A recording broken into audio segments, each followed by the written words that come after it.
Hello welcome back to my channel. ഇന്ന് നമുക്ക് പെട്ടെന്നൊരു ഓർഡർ വന്നിട്ടുണ്ട്. ഒരു കിഡ്സ് ഫ്രോക്കാണ് കേട്ടോ. അപ്പോൾ അവർ കളർ പറഞ്ഞിരിക്കുന്നത് ബ്ലാക്ക് ആണ്. അങ്ങനെ നമ്മൾ വീഡിയോ കോൾ വഴിയാണ് കേട്ടോ മെറ്റീരിയൽ ചൂസ് ചെയ്തത്.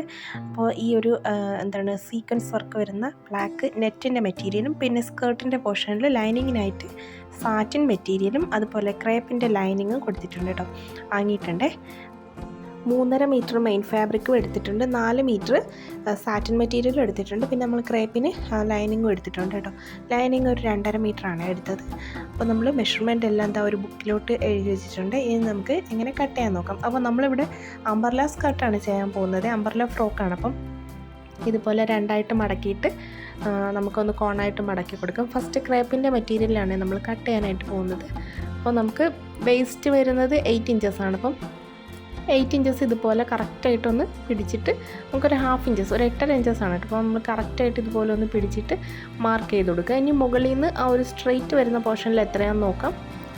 ആ മെഷർമെൻറ്റ് നമുക്ക് ഫുള്ളായിട്ടും ഇതുപോലെ ഒന്ന് കർവായിട്ടൊന്ന് വരച്ച് കൊടുക്കാം. ഇനി നമുക്ക് അലവൻസും കൂടി ഇട്ടിട്ട് കട്ട് ചെയ്ത് കൊടുക്കാം.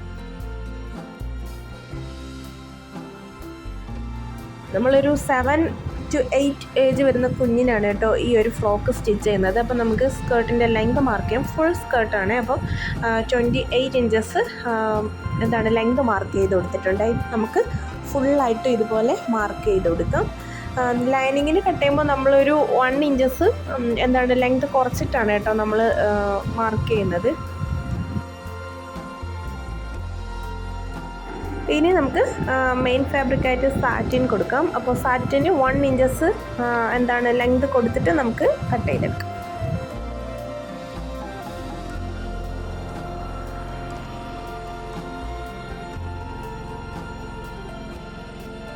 ഇനി നമുക്ക് ഫ്രോക്കിൻ്റെ യോക്ക് പാർട്ട് കട്ട് ചെയ്തെടുക്കാം.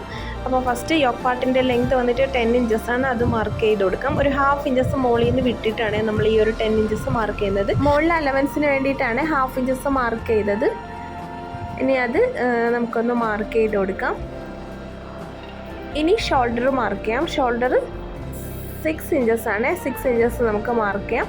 അതുപോലെ ആം ഹോളും 6 ഇഞ്ചസ് തന്നെയാണ്, അതും മാർക്ക് ചെയ്യാം. ഇനി ജസ്റ്റ് 8 ഇഞ്ചസ് മാർക്ക് ചെയ്യാം. 7+1 ആണ് കേട്ടോ. 8 ഇഞ്ചസ് ഇതുപോലെ ഒന്ന് മാർക്ക് ചെയ്ത് കൊടുക്കാം. ഇനി 6.5 പ്ലസ് 1 ഇഞ്ചസ് 7.5 ഇഞ്ചസ് ആണ് കേട്ടോ. അത് നമുക്ക് വേസ്റ്റിൽ മാർക്ക് ചെയ്ത് കൊടുക്കാം. അതിനുശേഷം ഇതുപോലെ ചരിച്ചിട്ട് ഇതുപോലെ ഒരു ലൈൻസ് വരച്ച് കൊടുക്കാം. ഇനി നമുക്കൊരു 1/2 ഇഞ്ചസ് ഇതുപോലെ മാർക്ക് ചെയ്തിട്ട് ജസ്റ്റ് ഒന്ന് കർവിയായിട്ട് ഇങ്ങനെ ജസ്റ്റ് ഒന്ന് വരച്ചെടുക്കാം. ഇനി ആം ഹോൾ കർവ് കറക്റ്റായിട്ടൊന്ന് വരച്ച് കൊടുക്കാം. ഇനി neck width 2 inches, front neck 3.5 inches, back neck 2 inches കേട്ടോ. അപ്പോൾ അതൊന്ന് മാർക്ക് ചെയ്ത് കൊടുത്തതിന് ശേഷം നമുക്ക് എല്ലാം ഫുൾ സൈഡ് ഒന്ന് അലവൻസ് ഇട്ട് കൊടുക്കാം. ഹോളിലും ഷോൾഡറിലും ബോട്ടം പോർഷനിലും 1/2 ഇഞ്ചസും സൈഡ് പോർഷനിൽ 1 ഇഞ്ചസും അതുപോലെ നെക്കിൻ്റെ പോർഷനിൽ 1/4 ഇഞ്ചസുമാണ് അലവൻസ് കൊടുക്കാനുള്ളത്. അപ്പോൾ അതും കൊടുത്തതിന് ശേഷം നമുക്ക് കട്ട് ചെയ്തെടുക്കാം.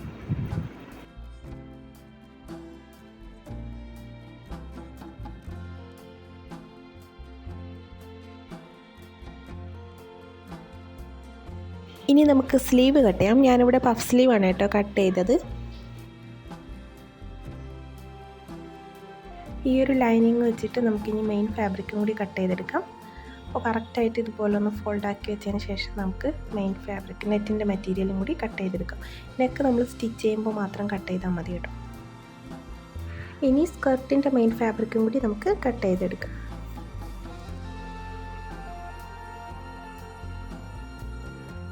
ഇനി നമുക്ക് എങ്ങനെ സ്റ്റിച്ച് ചെയ്യാൻ നോക്കാം. ഫസ്റ്റ് യോക്ക് പാർട്ടിൽ സാറ്റിൻ മെറ്റീരിയലും നെറ്റിൻ്റെ ഫാബ്രിക്കും കൂടി നമുക്കൊന്ന് ജോയിൻ ചെയ്ത് എല്ലാ സൈഡും ഒന്ന് ജോയിൻ ചെയ്തെടുത്തേക്കാം. അതിനുശേഷം നമുക്ക് ഷോൾഡർ അറ്റാച്ച് ചെയ്യാം. ഇനി നമ്മൾ ഇതിന് ലൈനിങ് ആയിട്ട് ക്രേപ്പിൻ്റെ മെറ്റീരിയൽ കട്ട് ചെയ്ത് വെച്ചിട്ടുണ്ട് കേട്ടോ. എന്നിട്ടാണ് നമ്മൾ ലൈനിങ് കൊടുക്കുന്നത്. ഇത് നമ്മൾ സീം ഒന്നും പുറത്ത് കാണാത്ത രീതിയിലാണ്, ഫുള്ളായിട്ടും ഉള്ളിലാക്കുന്ന രീതിയിലാണ് കേട്ടോ നമ്മൾ സ്റ്റിച്ച് ചെയ്യുന്നത്. അപ്പോൾ നമുക്ക് ഈ ഷോൾഡർ ഒന്ന് ജോയിൻ ചെയ്തെടുക്കാം.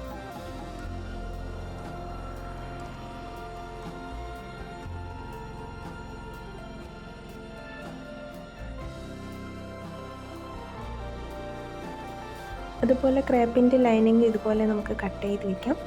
ഇനി ഇതും നമുക്ക് ഷോൾഡർ ഒന്ന് ജോയിൻ ചെയ്തെടുക്കാം.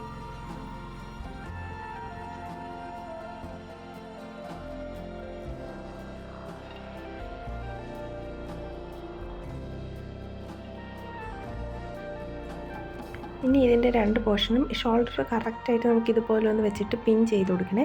അങ്ങോട്ടും ഇങ്ങോട്ടും നീങ്ങിപ്പോകാതിരിക്കാൻ വേണ്ടി കറക്റ്റായിട്ട് പിൻ ചെയ്യണം. ഒരിക്കലും കയറി ഇറങ്ങി ആവരുത്. ഷോൾഡർ കറക്റ്റായിരിക്കണം കേട്ടോ. അപ്പോൾ അതുപോലെ വെച്ചതിന് ശേഷം നമുക്ക് നെക്കും ആം ഹോളും ഇതുപോലെ ഒന്ന് സ്റ്റിച്ച് ചെയ്തെടുക്കാം. ഒരു 4 ഇഞ്ച് ഗ്യാപ്പ് ഇട്ടൊന്ന് സ്റ്റിച്ച് ചെയ്തെടുക്കണേ.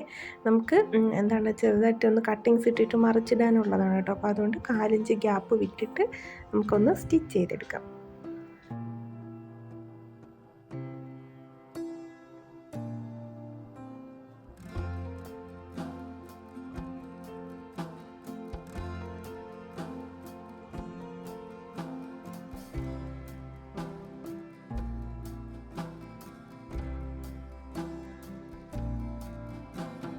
ഇനി നമുക്ക് ഇതുപോലെ ഈ ലൈനിങ് ഉള്ളിലൂടെ ഈ ഒരു ഷോൾഡറിൻ്റെ അകത്തൂടെ നമുക്ക് ഇതുപോലെ ഒന്ന് മറിച്ചിട്ടെടുക്കാം.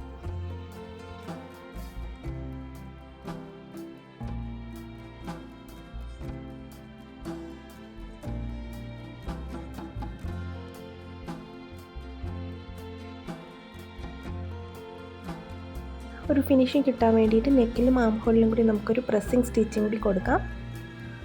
എക്സ്ട്രാ വരുന്ന പോർഷൻസും ത്രെഡൊക്കെ നമുക്കൊന്ന് കട്ട് ചെയ്ത് മാറ്റി കൊടുക്കാം. ഇനി നമുക്ക് ബാക്ക് പാർട്ടിൽ സിബ് അറ്റാച്ച് ചെയ്യാം. ഞാനിവിടെ ഇൻവിസിബിൾ സിബാണ് അറ്റാച്ച് ചെയ്യുന്നത് കേട്ടോ. ഒരുപാട് വീഡിയോസിൽ കാണിക്കുന്നതുകൊണ്ടാണ് റിപ്പീറ്റ് ചെയ്യാത്തത്. ഇനി നമുക്ക് വേസ്റ്റിൻ്റെ പോർഷനിൽ ഒരു ലേസ് അറ്റാച്ച് ചെയ്യാനായിട്ടുണ്ടായിരുന്നേ. അപ്പോൾ നമ്മളൊരു 1/2 ഇഞ്ച് ഗ്യാപ്പ് ഇങ്ങനെ വിട്ടിട്ട് നമുക്ക് ഈ ഒരു ലേസ് അറ്റാച്ച് ചെയ്ത് കൊടുക്കാം. ഇനി സ്ലീവ് അറ്റാച്ച് ചെയ്ത് കൊടുക്കാം. സ്ലീവ് നമ്മളിതുപോലെ പഫ് ചെയ്തെടുത്തിട്ടുണ്ട് കേട്ടോ. ഇനി നമുക്ക് റൈറ്റും ലെഫ്റ്റും കറക്റ്റായിട്ടൊന്ന് നോക്കിയിട്ട് കറക്റ്റായിട്ട് അറ്റാച്ച് ചെയ്ത് കൊടുക്കാം. അത് കഴിഞ്ഞിട്ട് നമുക്ക് സ്കേർട്ട് അറ്റാച്ച് ചെയ്യും. സ്കേർട്ട് അറ്റാച്ച് ചെയ്തിട്ട് ബോട്ടം പോർഷനൊക്കെ സൈഡ് പോർഷനിൽ ഇതുപോലെ വള്ളിയോട് വെച്ചെടുക്കാം. അപ്പോൾ നമ്മുടെ സ്റ്റിച്ചിങ് ഇവിടെ കംപ്ലീറ്റ് ആയിട്ടുണ്ട്. സ്ലീവിൻ്റെ എൻഡിലും ലേസ് വർക്ക് ആഡ് ചെയ്തിട്ടുണ്ട്. അപ്പോൾ വീഡിയോ ഇഷ്ടമായ ലൈക്ക് ചെയ്യണം, ഷെയർ ചെയ്യണം, സബ്സ്ക്രൈബ് ചെയ്യണം. മറ്റൊരു വീഡിയോ ആയിട്ട് വീണ്ടും തരാം. ബൈ.